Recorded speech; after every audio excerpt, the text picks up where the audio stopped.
Thank you for joining us, John. Well, you're very welcome. I'm always happy to be on your show. Well, thank you. And it's always interesting to talk to you, especially now that you have upped the ante on your bet. You famously said that you would eat a certain part of your anatomy if Bitcoin failed to get to $500,000 by 2020, and you said that this summer, and I had you on, we talked about that briefly at the time. Yes. Now you have upped that to $1 million because it's rising even faster than you'd anticipate. What did you base this on? What assumptions and give us an idea of what kind of analysis you used? Was this something that you did mathematically, or is this just a gut feeling that you have? No, I am a math major, and mathematics is my business. I'm a programmer. It was based on some very simple assumptions. There can only be 21 million Bitcoins. That's the max. 4 million of them have already been lost. So now we're down to 17 million. And we have the entire world that will be potential users. Now, when I made that prediction, I also predicted that it would be $5,000 before the end of 2017. Well, it almost peaked at $12,000 today. So yes. Clearly, my assumptions were way off. Now, I will not have to eat that part of my anatomy, I can assure you. I am perfectly safe at $1 million at the end of 2020. See, here's the problem. Everybody is making predictions based on the old paradigm of investment and growth, where 10% is astonishing. But we get 20% a day, consistently sometimes with some cryptocurrencies. Why? Because the supply is limited. We can't print anymore. Like you can print more US dollars, you can print more British pounds, you can print more Japanese yen. You cannot create any more Bitcoins, and the maximum of 21 million. Now, if you take 21 million coins, and let's say only half of the world ends up using Bitcoins, well, we've got 2.5 billion people using 21 million coins. Please just use your head. $1 million is nothing in 3 years, if I am correct. And I am correct. I don't make bets and lose them. My wife can tell you that. She's holding the phone here. It's an easy bet. It's something I can absolutely guarantee. Now, since I said that, a bunch of people have jumped on the bandwagon, okay? And why? Because I said it, and I stand by it. And Bitcoin is accelerating in its value. Yeah, we've got a lot of people that are saying that they expect by the end of next year, quite a few people said $40,000, $50,000. You're probably even higher than that in your estimation if it's going to get to $1 million by 2020. They're saying $40,000, $50,000 by the end of 2018 is what many people are expecting now. No, my figure's at 78,000 by the end of 2018. However, what astonishes is people say, we think Bitcoin is going to be 14,000 by the end of 2018. What paradigm are they using? They're using the old paradigm where you do have bubbles, where things do pop, where you do have corrections. The word correction cannot be applied to Bitcoin. That's from an old paradigm. Well, I want to talk to you about some of the stuff that is coming out. There's a couple of things that I want to hit with you. One of them is as somebody who is who's been there from the beginning in terms of cybersecurity. I want to talk to you about just tips that you would tell people in terms of how to protect themselves against cyber theft. We'll get to that in a moment. But the other part of this, besides the limited number of coins that are there, that are fixed in this algorithm, is the fact that it is being pushed back against by many governments. We now have the UK saying we're going to come in with a regulatory crackdown. We've already seen it in China. You're in Asia as well. You were there, and we saw what happened with that. Many different ways that you have central banks and governments trying to attack. Many people believe that there was a direct denial of service launched against, say, Coinbase and their trading site last week that caused that flash crash from about 11,000 down to 8,500, but then it recovered. And we've seen the same type of thing coming from Jamie Dimon and the world's biggest hedge fund manager, both attacking Bitcoin. That happened just before I talked to you the last time, and that had taken Bitcoin down from $4,000 to $3,000, but then it recovered and lost about a quarter of its value, but then it recovered in just a few days. So we got these attacks coming from the central bankers, from the investors, from the regular banking industry, as well as governments coming in to try to regulate this. But then still in China, it's still going strong. People don't realize how strong it is in Asia. That's why you're in Asia, right? And I know you got a cold. And thank you for joining us. We were going to have you on Friday, and you were very sick with the flu. So I really appreciate you coming on today. So here's the problem. It does not matter whether governments like Bitcoin or not, whether banks like Bitcoin or not. And I was on with Jamie Dimon when he was saying Bitcoin was a fraud. Well, it's clearly not. Jamie Dimon is head of America's largest bank. Obviously, he's frightened. All banks are frightened. In 5 years' time, we will have no banks because everybody with a Bitcoin wallet will be its own bank. I can do wire transfers or the equivalent. I can do the equivalent of writing checks. Everything that a bank can do, my wallet can do. And this is the problem. Banks are looking at coin exchanges now. I have developed, in conjunction with BitIndia in India, a wallet which is distributed. You cannot shut it down. Hang on, we got to take a quick break, and we're going to be right back to you. And I want to talk about the wallets and how these people are trying to attack us. And of course, they came after Ross Ulbricht. That was one of the key things that they came after him for, was because he was using Bitcoin. In the early days, very early adopter of it, they saw that as a threat. They do see it as a threat. Stay with us. We'll be right back. Welcome back. I'm David Knight, and we're talking to John McAfee specifically about Bitcoin. Because John McAfee is a pioneer now and has been for a while in cyber currencies as well as in Bitcoin mining. He was a pioneer decades ago in terms of virus protection software. So I want to talk to John about what is going on. Of course, we talked in the last segment about his prediction of Bitcoin increasing, why he was confident of that. Says he had come about that by a mathematical analysis, not just a gut feeling.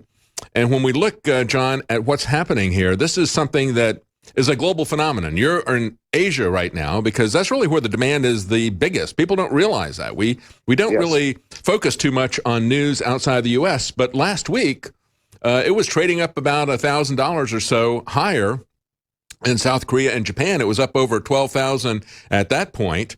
And people don't realize that about 74% of the global Bitcoin trades are from South Korea and Japan, especially in Japan. They're using it quite a bit in terms of, we've now got you on the phone. Let's see, in terms of quite a bit in terms of actually purchasing stuff that's a threat to the central banks. And that's why there are so many efforts to try to undermine it. Go ahead. Yeah, so in September, I was supposed to give a talk in Beijing at BitCan, one of the largest Bitcoin conferences. The week before, China shut down the exchanges and made ICOs illegal, which was the topic of my talk. Had I shown up, I would have been arrested. The entire conference was moved to Hong Kong. Oddly enough, every keynote speaker that was to speak at that conference showed up in Hong Kong, and almost everybody who had registered. That shows the dedication. But let me get back to what we were discussing earlier. There's nothing that governments can do to shut down Bitcoin. Now, they could stop me from showing up in Beijing. I'm a human being. They could stop me at the airport and arrest me. They cannot stop and did not stop trading in Bitcoin or any other cryptocurrency. It is impossible for a government to stop a distributed system like Bitcoin.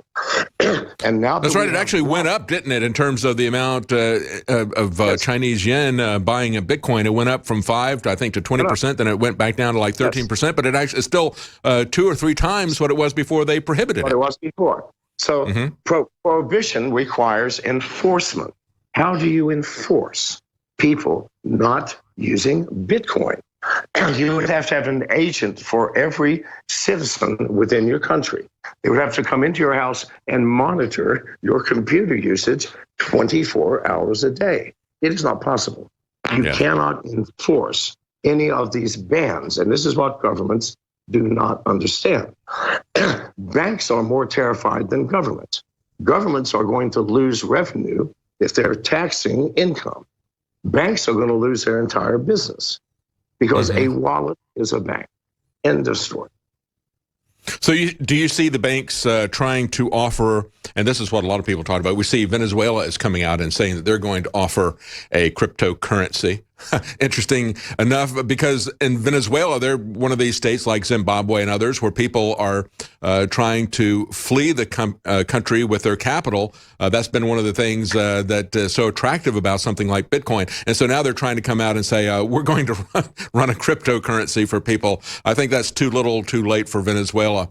But other countries have talked about going into competition with Bitcoin, like China and Russia as well. Yes. But you cannot, because these cryptocurrencies that governments are offering are centralized. It's just like things are now. They have central control. They can control the price. They can control the fluctuations. They can control interest rates. No, Bitcoin is not centralized. It belongs to the people. It has taken power away from centralized governments and banks and given that power to the people. When a government issues its own cryptocurrency, they're missing the point. They're simply taking that power back. Are you going to accept that? I'm not. Go ahead and issue a cryptocurrency. America, England. I don't care. I'm not going to use it. I'm going to continue to use Bitcoin. That's right. And then when you look at efforts like China and now being reported, UK, as a matter of fact, last week, some reporter pitched out a question to President Trump. What about Bitcoin? Well, we got Homeland Security looking into it. If China, if the United States, if UK try to put restrictions on people taking money in and out, we still have places like Japan that are going to, or Switzerland, that are going to run into this and say, embrace it, and people will still be able to get their money in and out through those currencies, wouldn't they? If they wanted to. Absolutely. And again, the exchanges are now moving to distributed wallets. There is no more central exchange in the new paradigm of Bitcoin. Exchanges, you will be part of a distributed exchange. If someone shuts you down, it's not going to shut the exchange down because the exchange is spread across millions of nodes, millions of users, millions of wallets. So there's nothing technologically, legally, legislatively that can be done to stop or even impede the growth of Bitcoin and other cryptocurrencies. Now, you're talking about a distributed wallet. That's something that many of us don't know about, including myself. Tell us a little bit about a distributed wallet and how does that compare to, like, say, a hardware wallet where the keys and everything reside on a separate device? When I say distributed, I mean wallets that are including a distributed exchange. Instead of having an exchange which is located in one country with massive servers, that exchange is now distributed among millions of users of the cryptocurrency. So you cannot take it down. The exchange process itself, if you want to exchange Bitcoin for Ethereum, there is no central exchange. It's done with everybody's wallets communicating simultaneously. It cannot be taken down. It cannot be located. It does not exist in any one location. It is an idea made manifest through millions of people accepting and embracing the idea. So when that happens, give up government. End of story. War over. People won. Government lost. That's a great idea. Now, in the past, you've talked about the necessity, and we've heard it as well from Kim.com, the necessity to have some kind of a replacement, perhaps, for the internet that would allow us to escape the approaching centralized control that the government's always trying to exercise over this. If something like that were to come up, it would be easy to move the cryptocurrencies over to that exchange as well, wouldn't it? That new internet. Of course. And there are thousands of people working on this, and it will happen. And the internet itself will then become distributed, starting with local nodes where you're in a town like Lexington, Tennessee, where I am, and everybody in that town has a local internet connection between each other. And then that town will connect to the next town. And then one state connects to the next, and one country connecting to the other. all of them decentralized, no central control, no ownership. Nobody is the boss of that internet, and it's coming. We all know it's coming. That's great. That's, I think, the real hope of humanity. Not that we're ever going to be able to audit the Fed, not that we're ever going to be able to shut down it or central banks, but that we would transcend it with new technology, with new cooperation, as we're doing with Bitcoin, that as the government and as these big multinational corporations like Google and Facebook, these constructs that work with the government, as they start to exercise control, as they start to take away our freedom of speech, our freedom to exchange information with other people, that we have these new constructs that come about that will replace the old DARPA-designed internet that we have, that the government has been working on decades to try to take it down. Yes. All right, we got to take a quick break. Yeah, we got to take a quick break. We're going to be right back. We're talking to John McAfee. Hey, folks, David Knight, and we're talking to John McAfee about cryptocurrencies. And we're going to talk about some other cryptocurrencies besides Bitcoin. But before we get to that, John, I want to ask you about one more thing here. And that is something that was brought up in an article on Zero Hedge, talking about the fundamental values in terms of a storage of wealth. And by that, they mean people will store values in high denomination paper money. And in the same way, people are storing money in Bitcoin. We see the investment speculation that's going on there, and that's the noise that we see on top of all this.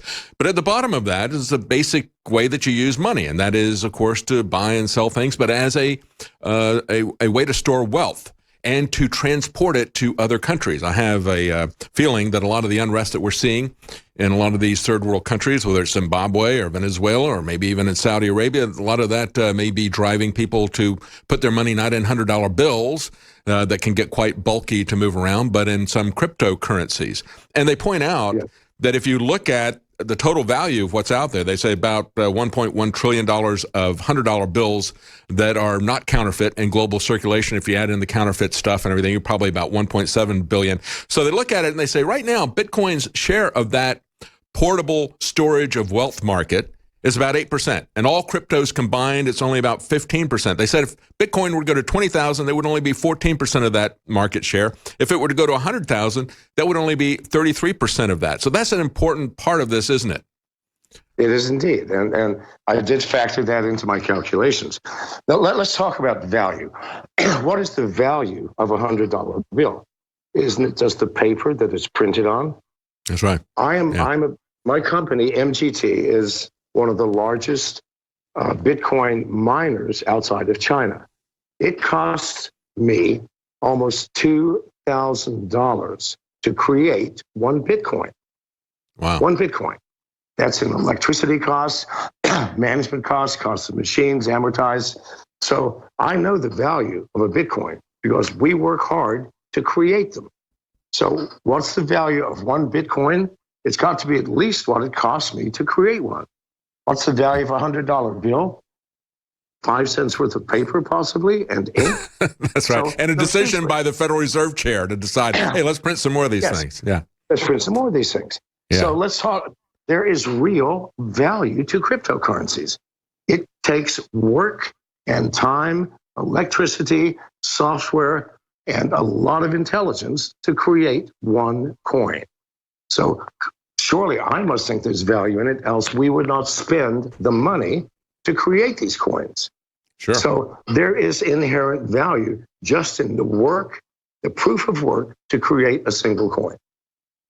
All right, let's talk about some of the other cryptocurrencies, because you're pointing out that this is they have the metaphor of mining because it's really work that has to be done. And when we look at all these wild fluctuations, we understand that on top of the monetary aspects of these cryptocurrencies, there is speculative investment. People like to say, well, the tulip bulb bubble or whatever, or talk about the real estate bubble that we had in the early 2000s. But of course, that was created by who? The Federal Reserve, the government, the banks, and so forth. They don't talk about that too much. They always want to go back to the tulip bubble thing because that's too close.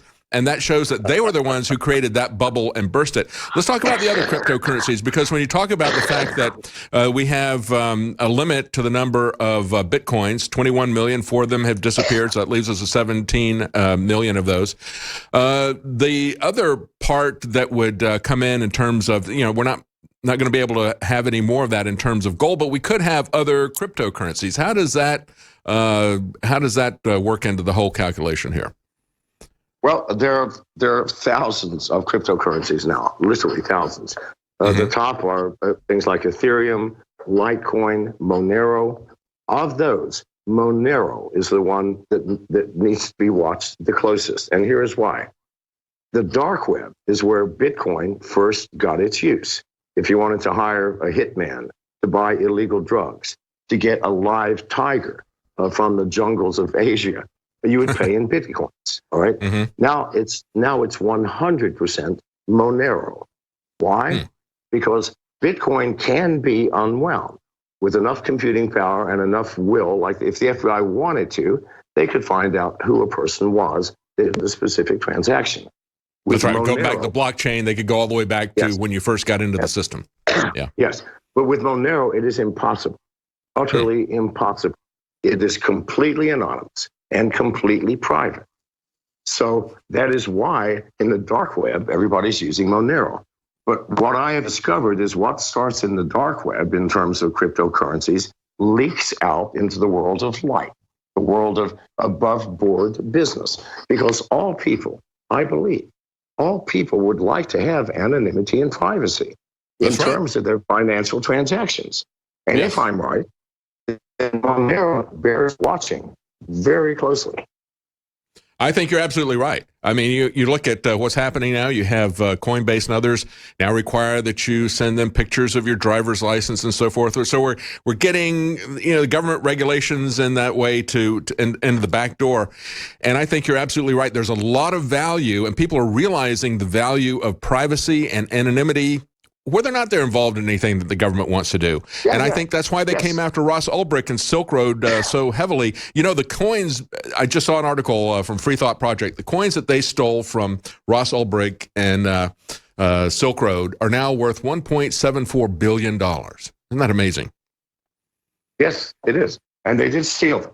They did steal them. And Ross Ulbricht is a special case. I do not think that that's going to happen again, because Bitcoin has now almost universally been accepted as, okay, it's above board, it's open, it is a currency, people are using it, and you're not going to stop it. Monero, when Monero hits the light, and it has in many cases, we're going to have a serious problem with governments, because there's nothing that a government can ever do to determine who is doing what. And this scares governments, obviously. It does not scare me. I think it's the greatest thing since sliced bread. That's great. That's great. Well, and you know, the only thing that I would be concerned about, and I hope it does succeed, I see them coming after people like Ross Ulbricht. I see them coming after people like Kim.com, just like they came after Martha Stewart or Michael Flynn. They get somebody that they want to punish for political reasons, or they want to make an example of, and that's the key thing there. So so Monero is what you're looking at now as most optimistic in terms of cryptocurrencies, because it provides a different level of anonymity that they cannot walk back like they can walk back the blockchain on Bitcoin. Is that correct? That's correct. And if Bitcoin does have a competitor, or will have, it will be Monero. Very interesting.